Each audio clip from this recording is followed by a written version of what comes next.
Salut à tous, le journal du foot et du mercato de ce samedi 17 juillet. Les infos et rumeurs du mercato, le Barça poursuit son plan avec ses cadres.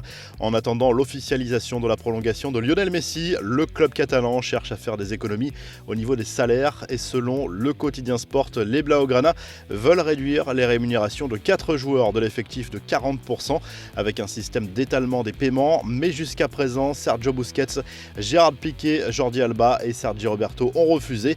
Après un début de mercato très animé dans le sens des arrivées, l'OM se concentre désormais sur les départs. Marseille a encore l'intention de se renforcer cet été, mais doit d'abord remplir ses caisses. Plusieurs joueurs ont une valeur marchande intéressante pour le club, à l'image de Douillet, Chaleta Tsar, Benedetto et Radonjic sont également poussés vers la sortie. Le joueur qui pourrait rapporter gros à l'OM cet été, c'est Boubacar Kamara. Le milieu de terrain marseillais intéresse plusieurs clubs étrangers, notamment en Première Ligue. En Angleterre, Harry Kane veut bel et bien quitter Tottenham. Selon plusieurs médias britanniques, l'attaquant anglais veut s'offrir un nouveau défi et serait prêt à aller au clash avec sa direction. Kane envisagerait d'ailleurs de boycotter la reprise de l'entraînement avec les Spurs. Manchester City est à l'affût. En Ligue 1 aussi, le marché s'agite. Selon les informations de l'équipe, Kevin Gamero devrait s'engager pour 2 saisons avec Strasbourg, son club formateur. L'attaquant de 34 ans est libre de tout contrat depuis son départ de Valence. À Lille, José Fonte prolonge le plaisir avec le LOSC. Le défenseur portugais de 37 ans était en fin de contrat avec les Dogs, mais un accord a été trouvé pour une prolongation d'une saison avec les champions de France. Son expérience sera précieuse pour la Ligue des Champions la saison prochaine.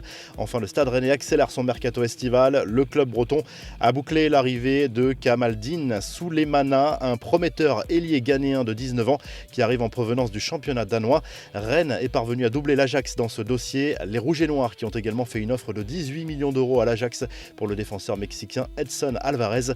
Une offre rejetée par le club néerlandais. Les infos en bref, voici le programme des prochaines finales de Ligue des Champions, initialement retenu pour 2020 puis 2021. Avant l'arrivée du Covid, Istanbul accueillera finalement la finale en 2023. La finale de l'édition 2022 se jouera bel et bien à Saint-Pétersbourg en Russie. Rendez-vous ensuite à Wembley en 2024, puis à Munich en 2025. Concernant la Coupe du Monde 2030, le journal The Athletic nous apprend qu'une candidature commune entre l'Arabie Saoudite et l'Italie est actuellement à l'étude. Les deux pays entretiennent de très bonnes relations diplomatiques, commerciales et sportives, mais cette candidature commune apparaît assez improbable d'un point de vue géographique. Lionel Messi devrait bientôt battre un nouveau record détenu sur les réseaux sociaux par Cristiano Ronaldo. La publication de l'international argentin avec le trophée de la Copa América posté dimanche après la victoire en finale face au Brésil a été likée plus de 19 500 000 fois. Un carton monstrueux pour un sportif proche du record de CR7 l'an passé, quand l'international portugais avait rendu hommage à Diego Maradona au moment de sa mort en postant une photo avec l'ancien joueur de l'Albi Céleste. Gianluigi Donnarumma imite Angel Di Maria qui s'est fait tatouer le trophée de la Copa América sur la cuisse après avoir remporté le trophée le week-end dernier. Le nouveau gardien du PSG a lui aussi voulu garder le souvenir de la victoire à l'Euro avec la Squadra Azzurra en se faisant un tatouage. En Argentine, un fan de l'Albi Céleste a lui aussi souhaité immortaliser la victoire en Copa América en réalisant ce tatouage un peu dingue. Il s'est fait tatouer les noms de tous les joueurs argentins ayant participé à la compétition. Comme d'autres clubs ces dernières semaines, Arsenal vient de dévoiler son nouveau maillot domicile pour la saison 2021-2022 et il reste fidèle à son style traditionnel avec une petite nouveauté au niveau des épaules avec les 3 bandes distinctives de l'équipementier Adidas en bleu marine. Enfin, le Barça a lui aussi officialisé la sortie d'une nouvelle tunique. Le club Blaugrana a innové pour la saison 2021-2022 avec ce maillot extérieur violet conçu en hommage aux femmes. Clin d'œil également à la première Ligue des Champions remportée par les filles du club cette année.